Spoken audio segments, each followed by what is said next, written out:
Madhava Kunja Bihari Jaya Radha Madhava Kunja Bihari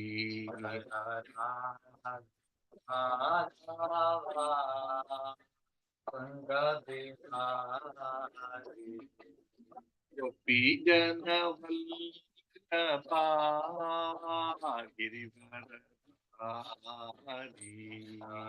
Gopi Jana Vallabha Girivardhari Gopi Jana Vallabha Girivardhari Jana Vallabha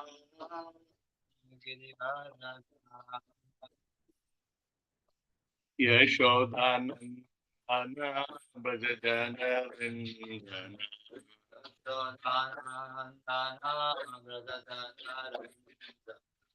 Yashodanandana Brajajana Vindana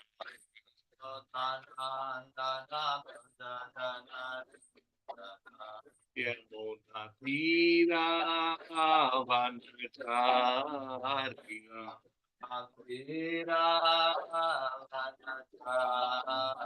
Yamuna Tira Vanachari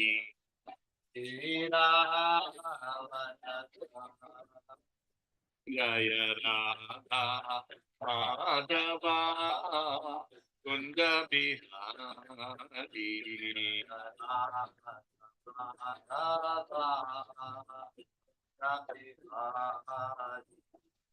Gopi Jana Vallabha Girivardhari Jana Vallabha Girivardhari Yashodanandana Vrajajana Vandana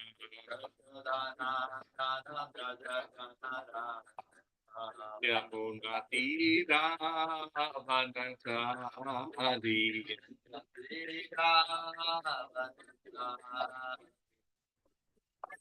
Hare Krishna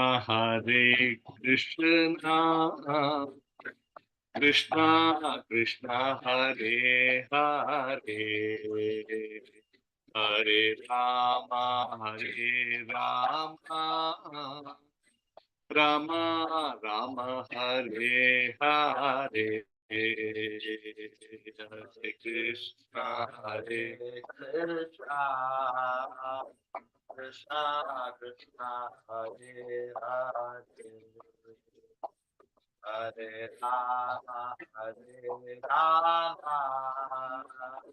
Rama Rama Hare Hare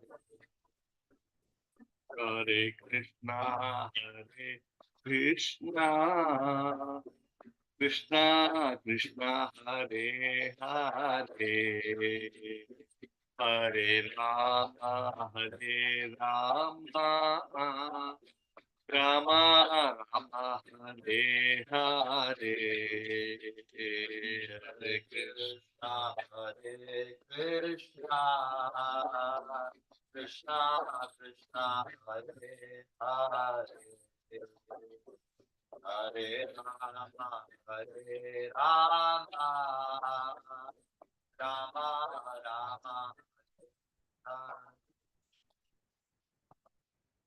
Hare Krishna Krishna Krishna Krishna Hare Hare Hare Rama Rama Rama Hare Krishna Krishna Krishna Hare Hare Hare Ram Ram Ram Hare Hare Hare Ram Ram Ram Hare Krishna Krishna Krishna Hare Hare Hare Ram Ram Ram Hare Hare Hare Krishna Hare Ram Ram Ram Hare Krishna Krishna Krishna Hare Hare Hare Rama Hare Rama Rama Hare Hare Hare Krishna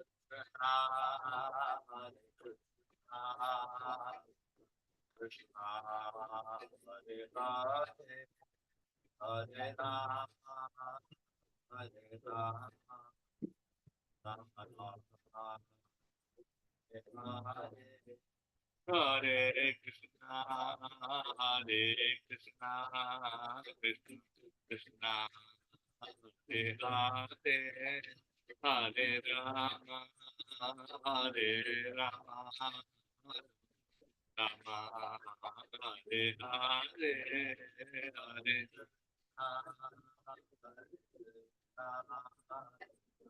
Krishna, Hare Hare, Hare Rama, Hare Rama,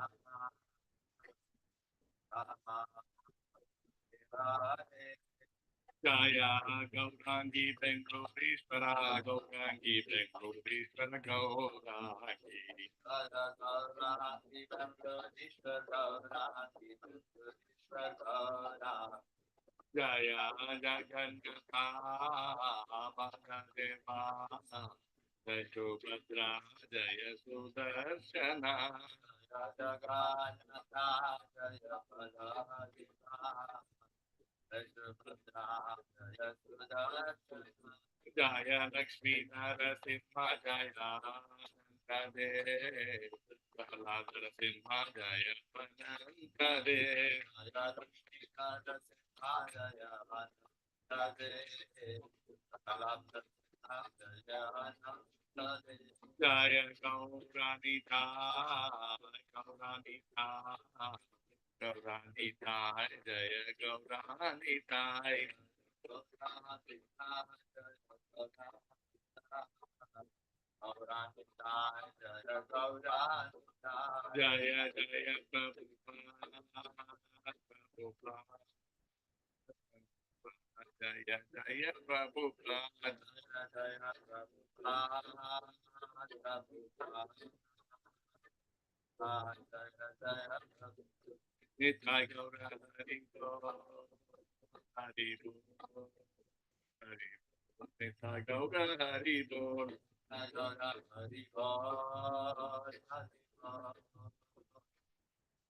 Nitai Gaura Hari Bo. जय ओम विष्णुपाद परमहंस परिव्रजकाचार्य अष्टोत्तर सदस्य श्री मध्व चरणारविंद भक्ति वेदांत स्वामी श्रील प्रभुपाद की जय। जय ओम विष्णुपाद परमहंस परिव्रजकाचार्य अष्टोत्तर सदस्य श्रीमद भक्ति सिद्धांत सरस्वती गोस्वामी महाराज श्रील प्रभुपाद की जय। अनंत कोटि वैष्णव वृंद की जय। नामाचार्य श्री हरिदास ठाकुर की जय। प्रेम से कहो श्री कृष्ण चैतन्य प्रभु नित्यानंदा श्री अद्वैत गदाधर श्रीवासादि गौर भक्त वृंद की जय। श्री श्री राधा कृष्ण गोप गोपीनाथ श्याम कुंड राधा कुंड गिरि गोवर्धन की जय। ब्रजभूमि श्री वृंदावन धाम की जय। मायापुर श्री नवद्वीप धाम की जय। मथुरा धाम की जय। द्वारका धाम की जय। जगन्नाथपुरी धाम की जय। गंगा माई की जय। यमुना माई की जय। भक्ति देवी की जय। तुलसी महारानी की जय। समवेत गौर भक्त वृंद की जय। गौर भक्त प्रेमानंदे हरि हरि बोल। All glories to the assembled devotees. Hare Krishna. All glories to the assembled devotees. Hare Krishna.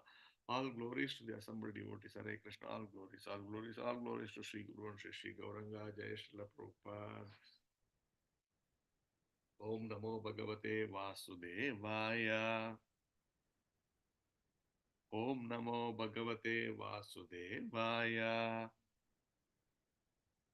Om Namo Bhagavate Vasudevaya.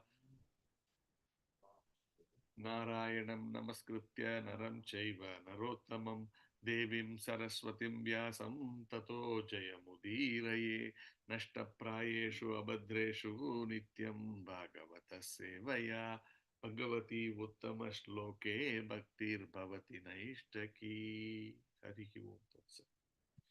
Hare Krishna devotees, welcome for ISKCON Seshadripuram morning Srimad Bhagavatam class.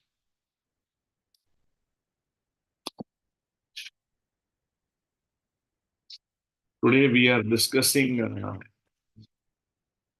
Srimad Bhagavatam, third canto, 31st chapter, and verse number 47.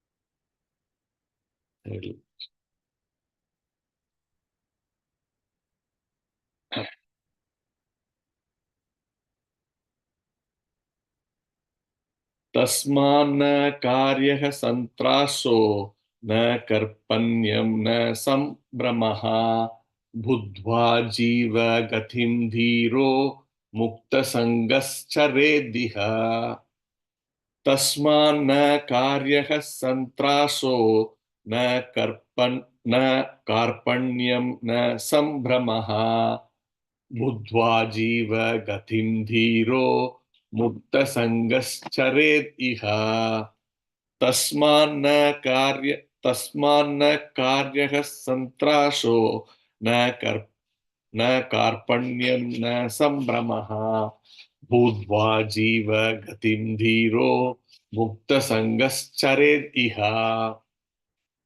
So let's read the word by word meaning.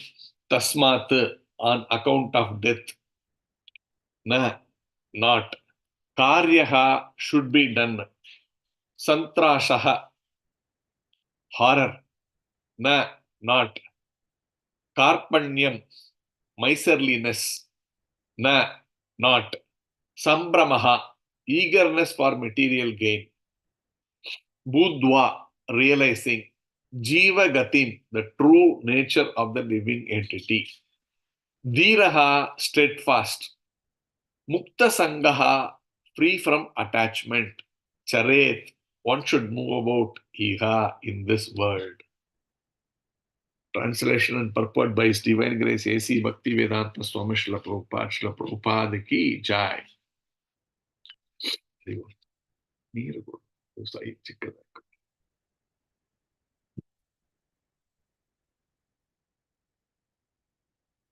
Translation. Therefore, one should not view death with horror, nor have recourse by defining the body as soul, nor give way to exaggeration in enjoying the bodily necessities of life. Realizing the true nature of the living entity, one should move about in the world free from attachment and steadfast in purpose. The long purpose by Srila Prabhupada, I will read it. Maybe it will be nice if I can have it on the screen so that everybody reads it. Just hold on for a second. I will just pull it. Sorry, I should have done it before.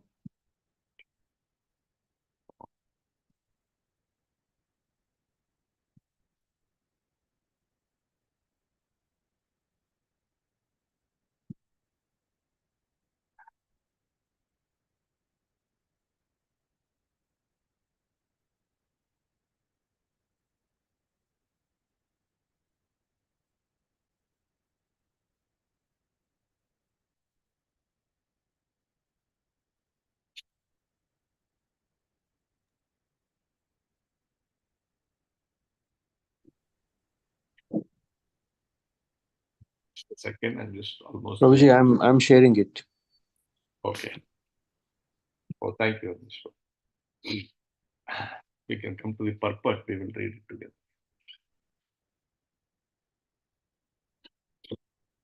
A sane person who has understood the philosophy of life and death is very upset upon hearing of the horrible, hellish condition of life in the womb of the mother or outside of the mother. But one has to make a solution to the problems of life. A sane man should understand the miserable condition of this material body without being unnecessarily upset. He should try to find out if there is a remedy. The remedial measure can be understood when one associates with persons who are liberated. It must be understood who is actually liberated. The liberated person is described in Bhagavad Gita, one who engages in uninterrupted devotional service to the Lord, having surpassed the stringent laws of material nature, is understood to be situated in Brahman. The Supreme Personality of Godhead is beyond the material creation. It is admitted even by impersonalists like Shankaracharya that Narayana is transcendental to this material creation. As such, when one actually engages in the service of the Lord in various forms, either Narayana or Radha Krishna or Sita Rama, he is understood to be on the platform of liberation. The Bhagavatam also confirms that liberation means to be situated in one's constitutional position. Since a living entity is eternally the servitor of the Supreme Lord, when one seriously and sincerely engages in the transcendental loving service of the Lord, he is situated in the position of liberation. One should try to associate with a liberated person, and then the problems of life, namely birth and death, can be solved. While discharging devotional service in full Krishna consciousness, one should not be miserly. He should not unnecessarily show that he has renounced this world. Actually, renunciation is not possible. If one renounces his palatial building and goes to a forest, there is actually no renunciation. For the palatial building is the property of the Supreme Personality of Godhead, and the forest is also the property of the Supreme Personality of Godhead. If he changes from one property to another, that does not mean that he renounces. He was never the proprietor of either the palace or the forest. Renunciation necessitates renouncing the false understanding that one can lord it over material nature. When one renounces this false attitude and renounces the puffed up position that he is also God, that is real renunciation. Otherwise, there is no meaning of renunciation. Rupa Goswami advises that if one renounces anything which could be applied in the service of the Lord and does not use it for that purpose, that is called Palgu Vairagya, insufficient or false renunciation. Everything belongs to the Supreme Personality of Godhead. Therefore, everything can be engaged in the service of the Lord. Nothing should be used in one's sense gratification. That is real renunciation. Nor should one unnecessarily increase the necessities of the body. We should be satisfied with whatever is offered and supplied by Krishna. We go up a little bit now. Without much personal endeavor, we should spend our time executing devotional service in Krishna consciousness. That is the solution to the problem of life and death. Prabhupada ki jai. ओम अज्ञानतिमिरान्धस्य ज्ञानाञ्जनशलाकया चक्षुर्गुणमिलितं येन तस्मै श्रीगुरवे नमः श्रीचैतन्यमनोभीष्टं स्थापितं येन भूतले स्वयं रूप कदा मह्यं ददाति स्वपदान्तिकं वन्देऽहं श्रीगुरु श्रीयुतपदकमलं श्रीगुरून् वैष्णवांश्च श्रीरूपं सागरजातं सहगण रघुनाथान्वितं तं सजीवं साद्वैतं सावधूतं परिजनसहितं कृष्णचैतन्यदेवं श्री राधा कृष्ण पादान सहगन ललिता श्री विशाखान्वितांश्च हे कृष्णा करुणा सिंधु दीनबंधु जगत्पते गोपेशा गोपिका कांता राधा कांता नमोस्तुते तप्त कांचन गौरांगी राधे वृंदा वरेश्वरी वृषभानुसुते देवी प्रणमामि हरिप्रिये वाञ्छा कल्पतरुभ्यश्च कृपा सिंधु भयेव च पतितानां पावनेभ्यो वैष्णवेभ्यो नमो नमः नमो ओम विष्णुपदाय कृष्ण प्रेष्ठाय भूतले श्रीमते भक्ति वेदांत स्वामी निति नामिने नमस्ते सारस्वते देवे गौरवाणी प्रचारिणे निर्विशेष शून्यवादी पाश्चात्य देश तारिणे जय श्री कृष्ण चैतन्य प्रभो नित्यानंद श्री अद्वैत गदाधर श्रीवासादि गौरभक्त वृंद हरे कृष्णा कृष्ण कृष्णा हरे हरे हरे रामा राम राम हरे हरे हरि ओम तत्सत. Okay, so this verse is now in this chapter called the movement of the living entities. So, what is this movement of the living entities? Again, this is the third canto, status quo. That this chapter is a movement of the living entities.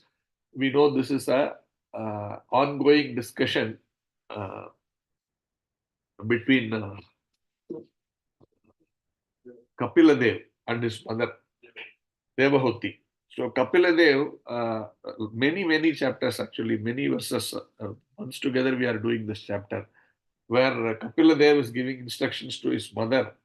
Uh, Kapila Dev, we all know, is an incarnation of the Supreme Personality of Godhead.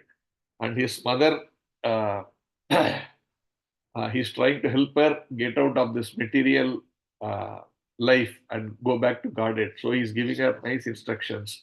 And in this chapter, the instructions is about the journey of the living entity in this material world. So that is the movement of the living entities. So we discussed earlier about how a jiva, because of his karmic reactions, takes uh, shelter in the womb of a mother, and what all difficulties he goes through in the womb of the mother, and then how he comes out, and after he comes out, how he helplessly, because he can't even speak, he can't, whatever he wants, he cannot ask, he simply have to cry, and what they give, he, they may give something else, thinking this is what the child is wanting. That way, he has to tolerate all these difficulties and then come up into his youth age. And then it talks about the various attractions, particularly about the attraction to the opposite sex, and how one should be very careful not to be lured. And Prabhupada is describing, uh, not Prabhupada, Kapila Dev is describing how the opposite sex is called, is actually Maya. That means it pulls us away from the uh, real purpose for which we are born. So he actually elaborately deals with it, taking the example of a woman for a man. But at the same time, at next one of the verses, he actually talks for a woman, a man is Maya. So it's mutual. It's not like, women is the only problem for, thing like that. Sometimes people may get it because many verses deal with it like that. But the actual point there that is being brought about is that the human being should not be caught up in this material existence. That is the point that is being brought, and what all are the pitfalls, or what all are the traps that the jiva can uh, can fall into. That is being discussed, not about one should not think, oh, the women have been considered as Maya. It's about the body, whatever whatever situation that a jiva is going through within that. It's about that, because at the end of the day, a soul is neither women nor man, right? It's in one sense, it's all women, if you want to put it that way, in relation to the Supreme Personality of Godhead, because the soul is the enjoyed thing, while the Lord is the enjoyer Purusha. That everything else is enjoyed by him, therefore everything is feminine. And therefore the soul in that sense is actually feminine. But here there is no question of that. It is more from a materialistic perspective. That is what is favorable for devotional life and what is not favorable for devotional life, from the perspective of the particular jiva. So if it is a woman-bodied person, then a man is a problem. In that sense, we get attracted to the man, and then we go into the chakra of birth and death, and that way. That is how it should be understood.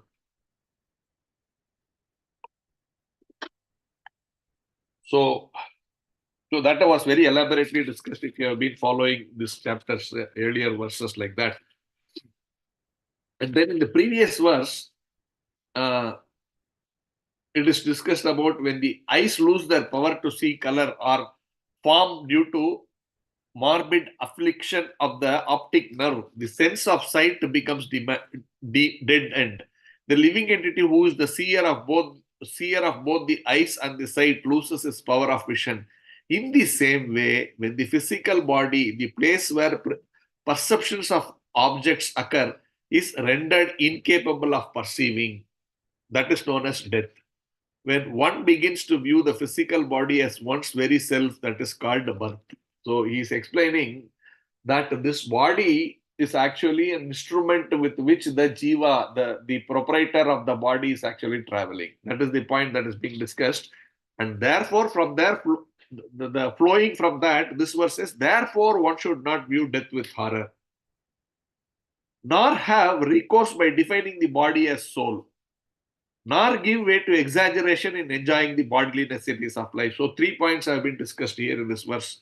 Uh, from a verse point of view, we will discuss about what Prabhupada is saying separately. Not that these two are not connected.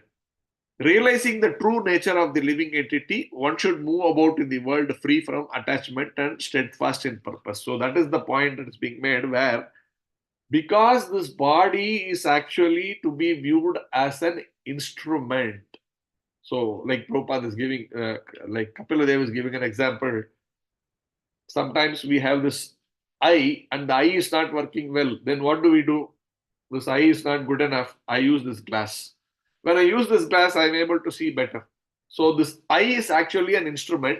And if that instrument goes off, I am trying to use another instrument with which I can see. Right? So you can extend that to all parts of the body. Today we are even using for the heart is not pumping. Okay, let us put them on ventilator or something like that. So the machine takes over the breathing process. The heart does not have to breathe. I don't know, something like that. That uh, there are so many instruments which are used to either supplement or replace the whatever the body parts. So that clearly indicates that this body is a machine. So if that one mission, if the nature given mission doesn't work, we are seeing, okay, I will replace that mission with some other mission and see. Like when you want to see very far off objects, we can't see with this material. Rather, we can't see that far with our current eye, even if the eye is perfect. Therefore, we have invented these telescopes and stuff like that, which can see further on. Right. So it's an extension of your eye. The telescope is an extension of your eye. Like this, then converse of it is this eye is also a machine. That's all. It's only a machine. Therefore, everything that we have, prosthetic hands, that is there. If you lose your hand, you can, they have these artificial hands which can help lift the thing and eat. And yesterday, my wife was telling me those people who have nervous problem, some major nervous related issue, which actually is the network which connects the different parts of the body and helps pass the command to the leg to lift or whatever. She is saying now we are talking about implanting a chip in the head which will do the function of that nerve. That means communicating further down. So tomorrow we will have wires all over, like how a computer and all has these wires. So you will connect a wire from your brain to your leg, and then there will be a chip which will pull the leg upwards. All this is very much possible, right? It looks a little funny, but that is where we are headed, right? I mean, we are actually doing it, but it looks very complicated. But we are getting there very much, and maybe we will do all this. But all this can be done as long as the soul decides to reside inside the body. If the soul leaves the body, then whatever wires you put, whatever chip you put, will not work. So that is the point that we are being here. It is being driven. Therefore, don't get horrified when there is death. Death means that mission has become defunct, right? The mission has become defunct. Okay, so you change the mission, like okay, eye has become defunct, use a glass, right? Brain becomes the nerves become defunct, use a chip or like that. There are so many things that there.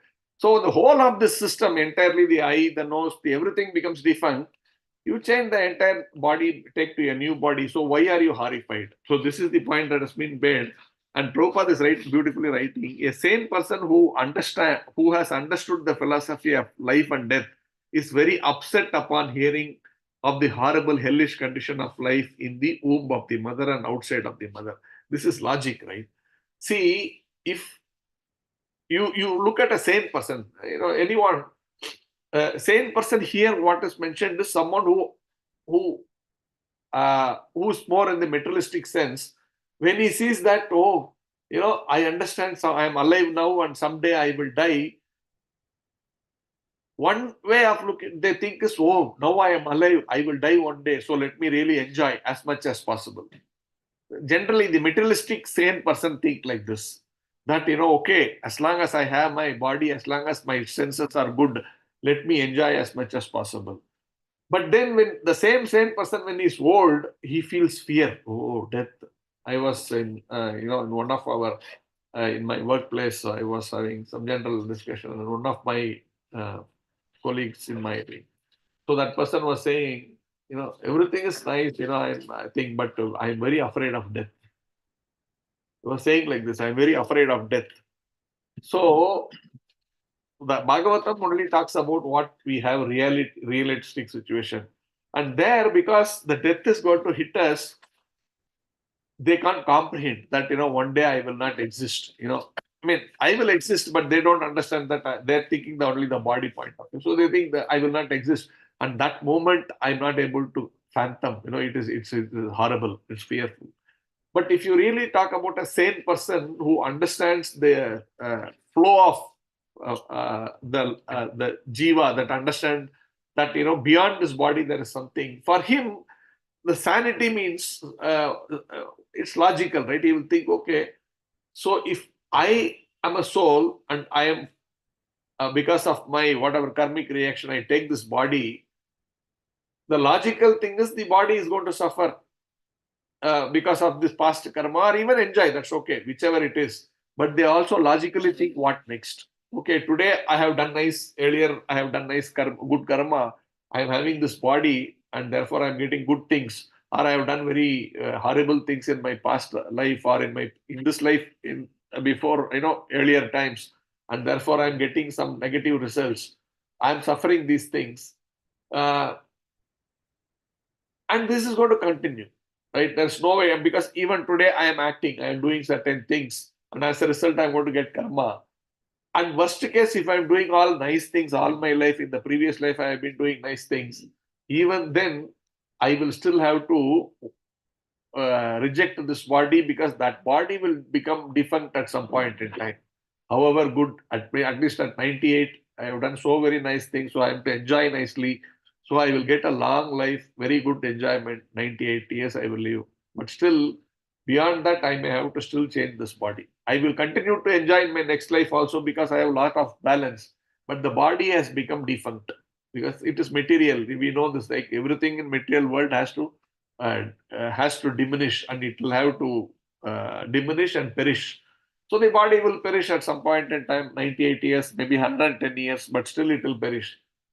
And I will have to continue this journey, and I will have to take shelter in the womb of a mother. So that is a big challenge, because this womb is a big problem.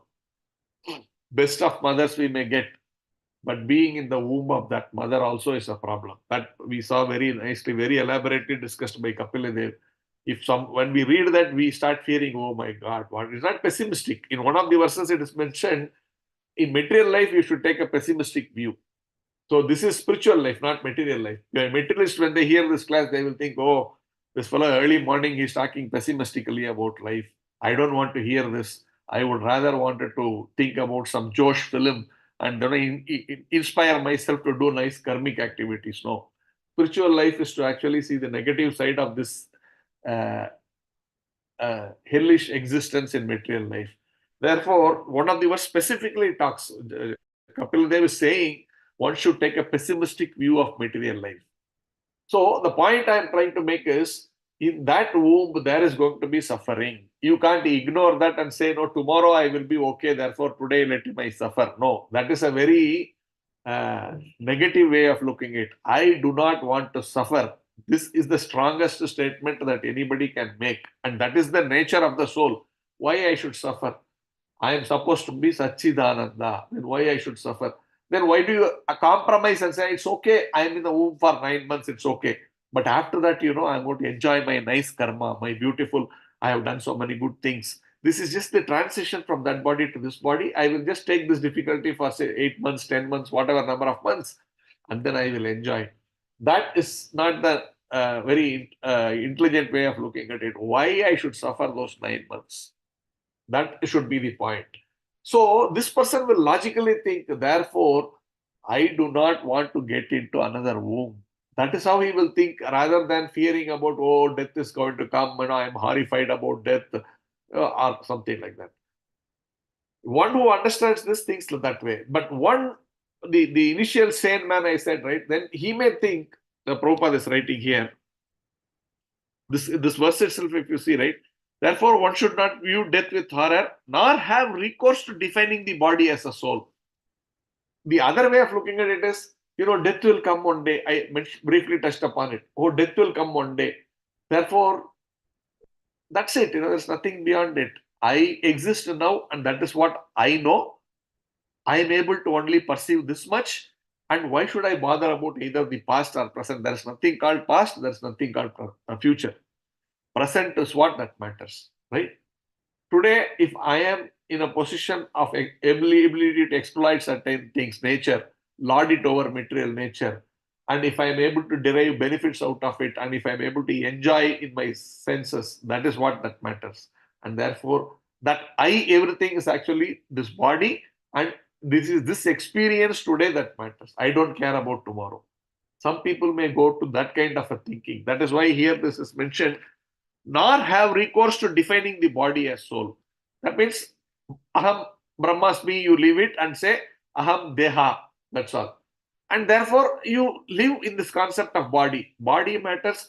Everything in relation to body is what I should strive for, and I should try to maximize the benefit in this body.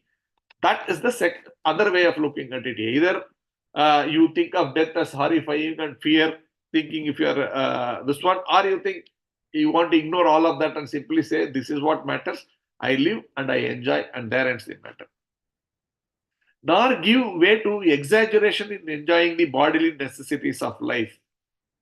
The continuation of that thinking that, recourse of defining the body as soul, comma, nor give way to exaggeration in enjoying the bodily necessities of life. Therefore, thinking I am the body, try to enjoy as much as possible. That is not to be done also. Then, realizing the true nature of the living entity, one should move about in the world free from attachment and steadfast in purpose. Therefore, he should neither think I am the body, nor should he think that, oh, this death will, even if you understand that I am the soul, not worried about death as a horrifying thing, but understand it logically to say, yes, that will happen, and I will take to another womb, and I don't want to go through this repeated cycle of birth and death. I will actually keep away. That is the steadfastness. One should therefore come to this point of uh, how you can remain, what do you call, uh, away from your karmic actions. That is understood by the fact that one should remain free from attachments. That is, we have said, right?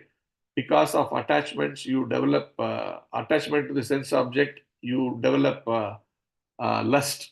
And because of that lust, it leads to anger.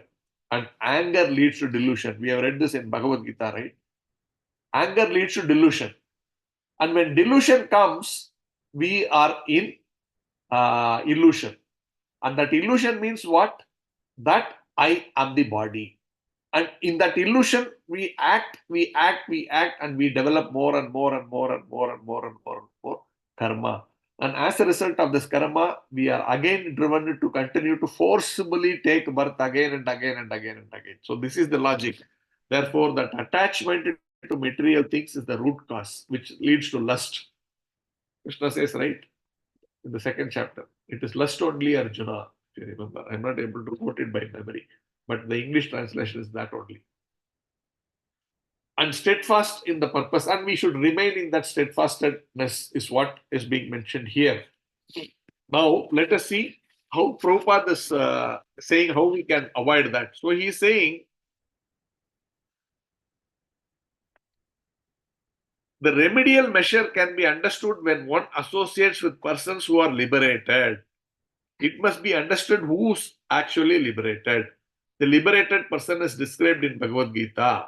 One who engages in uninterrupted devotional service to the Lord, having surpassed the stringent laws of material nature, is understood to be situated in Brahman. So Prabhupada is quoting how you can get out of this situation, how you can remain steadfast in this understanding, how you can remain away from attachment, how you can think uh, of the journey of the soul as not that it is body, but it is actually a soul which is using the body as a machine, and how one should not get carried away just thinking that I am just the body that I should enjoy, nor get horrified at the transition period which is called death. So all of this, how you can achieve is by associating with a realized person. It's simple, right? If I have to learn something, I should learn something that only from a person who is expert in that field. So if you want to be non-attached to the material things, if you want to be liberated, you can learn it only from a person who's already liberated.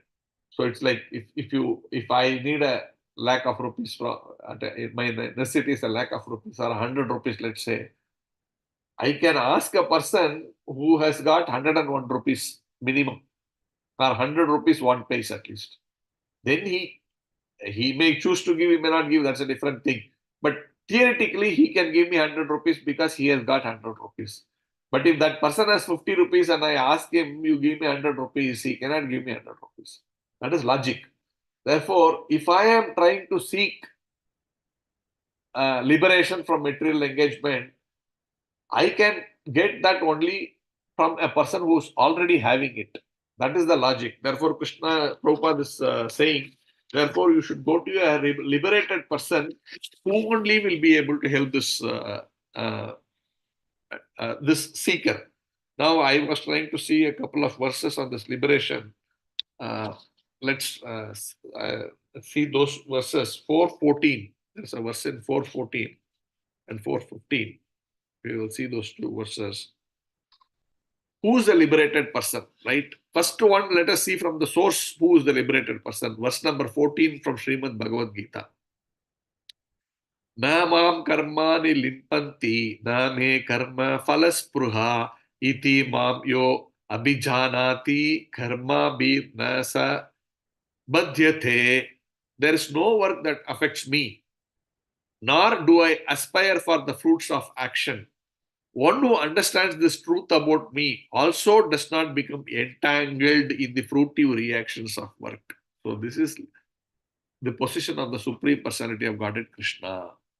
There is no work that affects me, nor do I aspire for fruits of action. If you do not aspire for your fruits of action, then there is nothing called karma for you. And therefore, there is nothing called the results of that karmic reactions for you. That is the position of the Supreme Personality of Godhead. And then he extends that to say, one who understands this truth about me also does not become entangled in the fruitive reactions of work. So the point is, first and foremost, Supreme Personality of Godhead is actually liberated person. He is not caught up in this within these three modes of nature, neither is he caught up in the karma chakra. That should be very, very clear in our head. And it doesn't stop there. The point here is also that one who understands that about the Lord, that means one who is attached to that Lord and who is actually trying to follow in his footsteps, that person is also a liberated person. That is important. So it's like this. Somewhere else we have also read, right? Prabhupada is saying, when you, let's say there is fire. Now, how do I acquire the nature of fire? You take let's say you take an iron rod. Prabhupada is giving this example. There is fire and there is this iron rod. If you see the iron rod in isolation, the iron rod is a solid material, has got no heat, nothing. And that iron rod cannot burn anything. Now, you put that iron rod into that fire, keep it there for a long time. And then you take that iron rod, you will actually see that iron rod actually has become like fire. It is also emanating heat, it is also emanating light, and it has got the ability to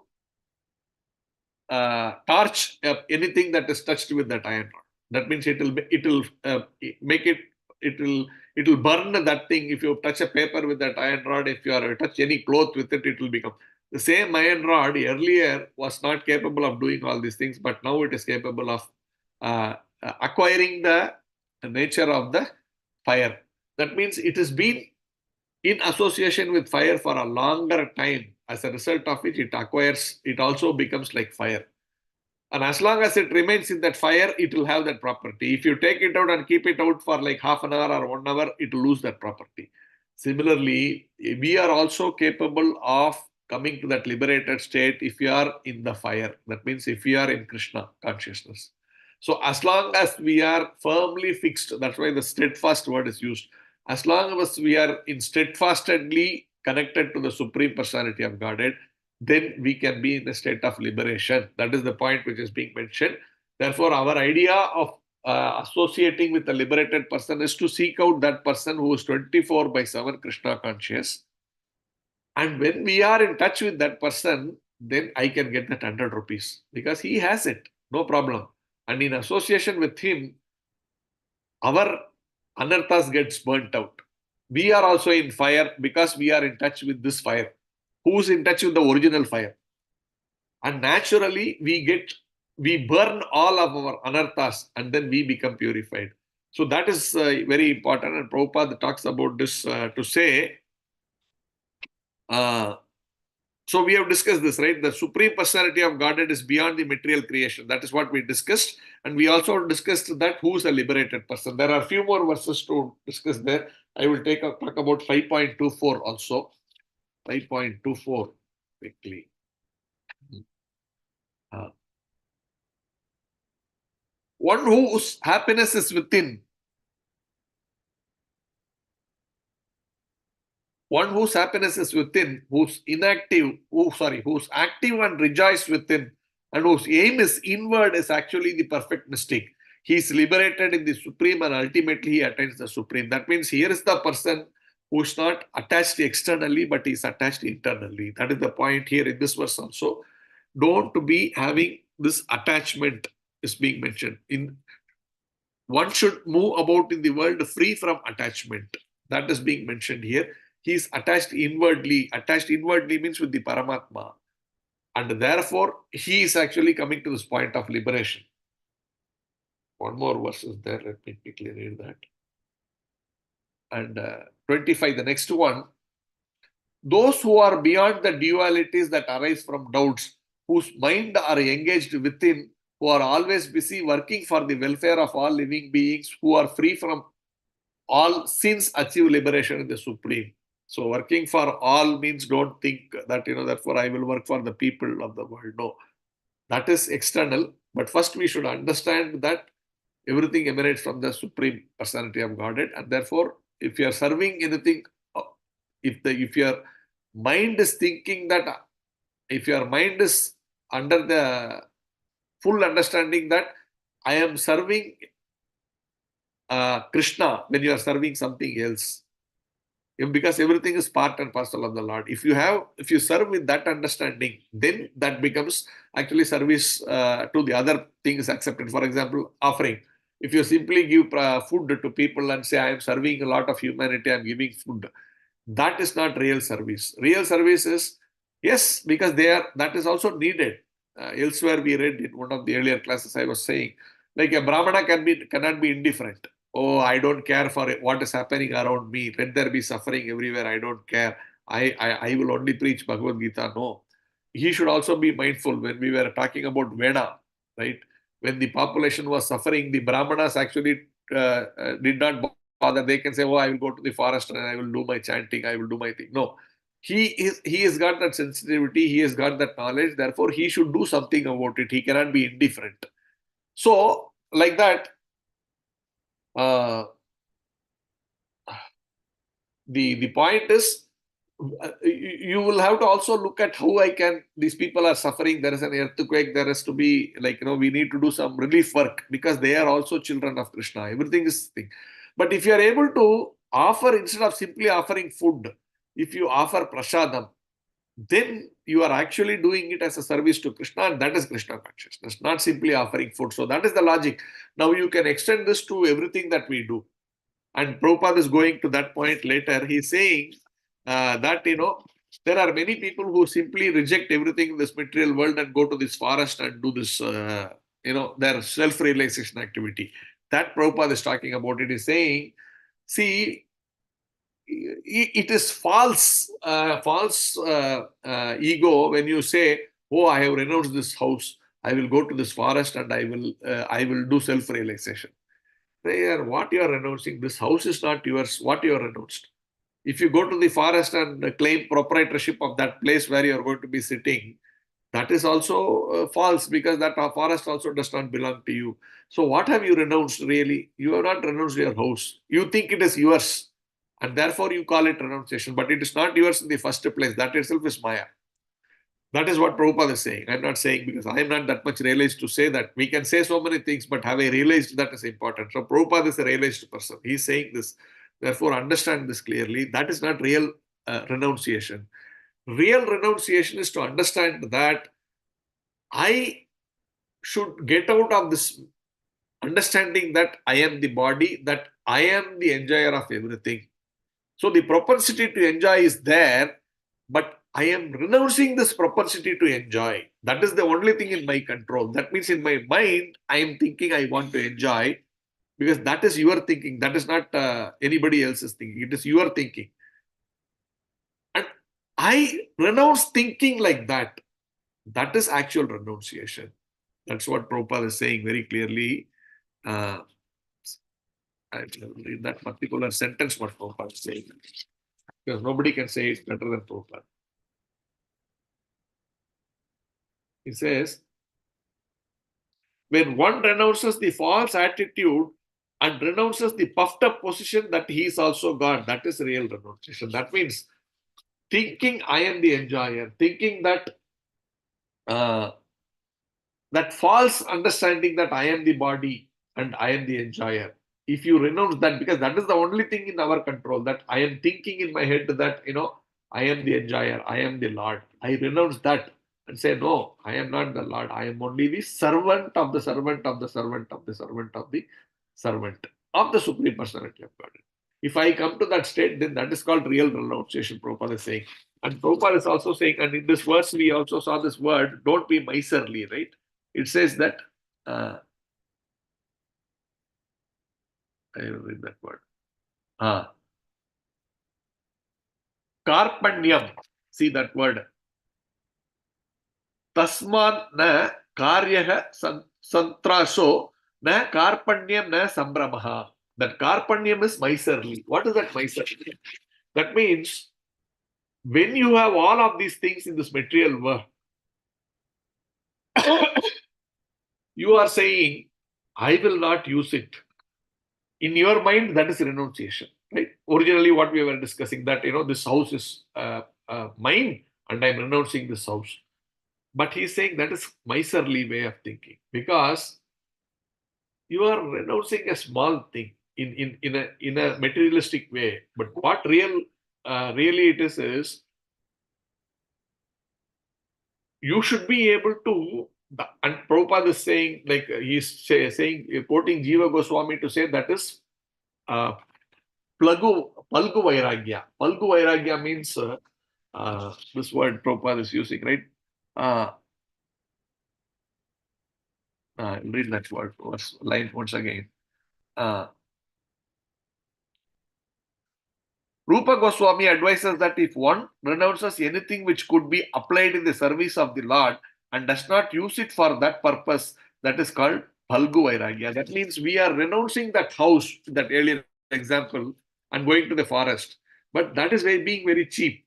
But effectively, what you should actually be doing it, you should use that house in the service of the Supreme Personality of God. That is not being miserly. That means I use everything in the service of the Lord because everything belongs to the Lord. That is a simple understanding.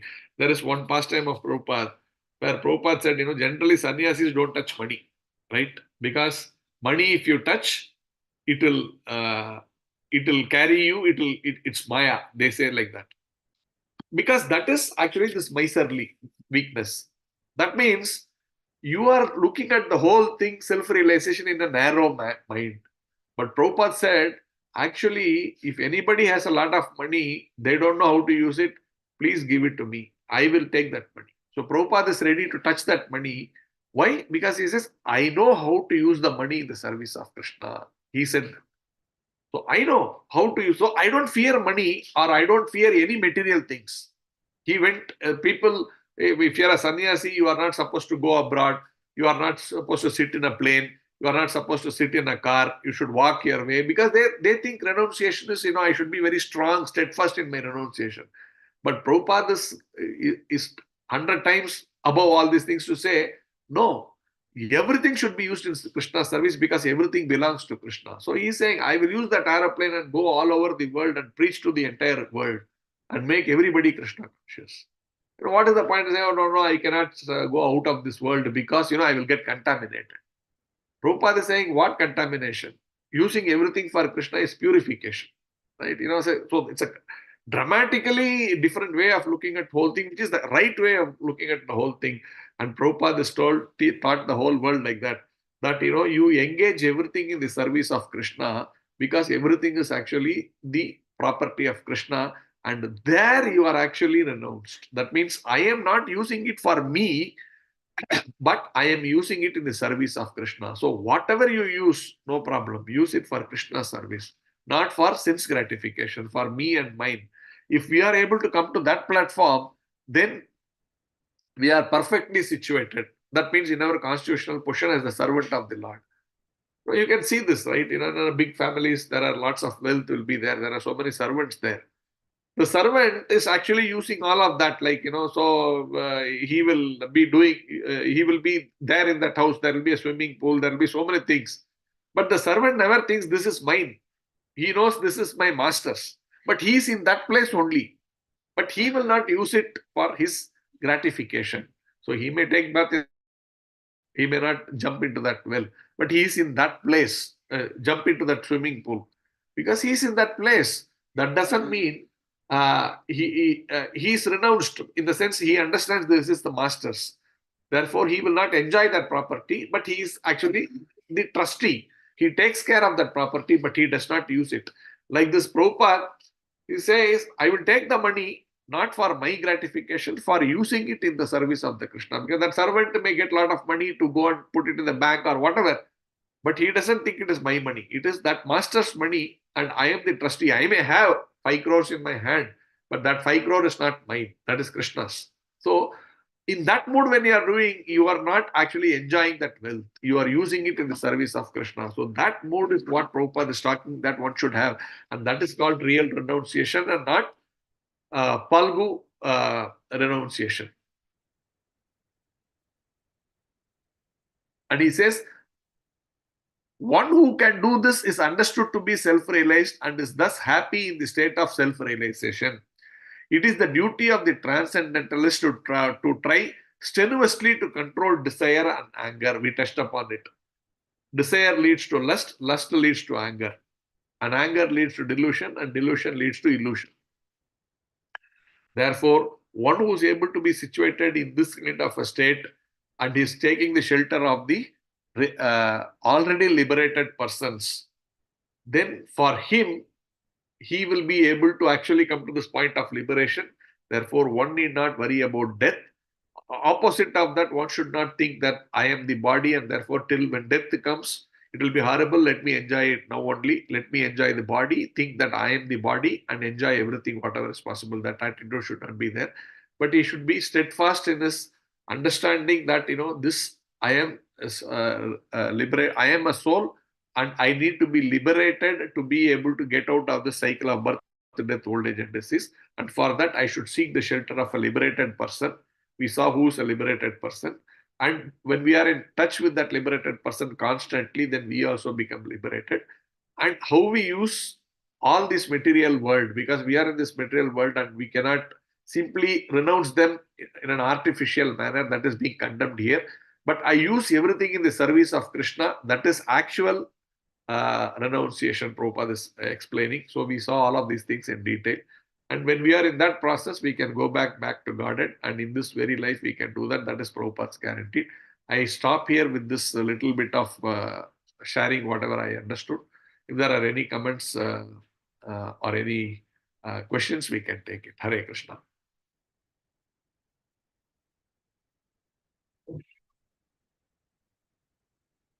I see Uttam Damodar Prabhu is also here. Prabhu, would you like to share something? So very nicely explained about the Falgu Vairagya part of it, the real renunciation and the Falgu Vairagya. So that's the highlight that I feel today that we explained. You explained it very nicely, Prabhu. Thank you very much. I have no questions, Prabhu. Thank you, Prabhu. Hare Krishna. Thank you for sharing. Hare Krishna. Thank you, Prabhu. Hare Krishna. So, anyone has any questions or comments? Welcome. Okay, so if there is nothing specific, thank you for taking time out in the early morning and attending the Srimad Bhagavatam class. And if there are any mistakes from my side, if I have overstated something or if I offended in some way, please forgive me. So we will end here. Thank you very much. Hare Krishna. Granthra Srimad Bhagavatam ki jai, Srila Prabhupada Jai. ki Jai. Hare Krishna. Thank you, Prabhuji. Dandat Pranam. jai.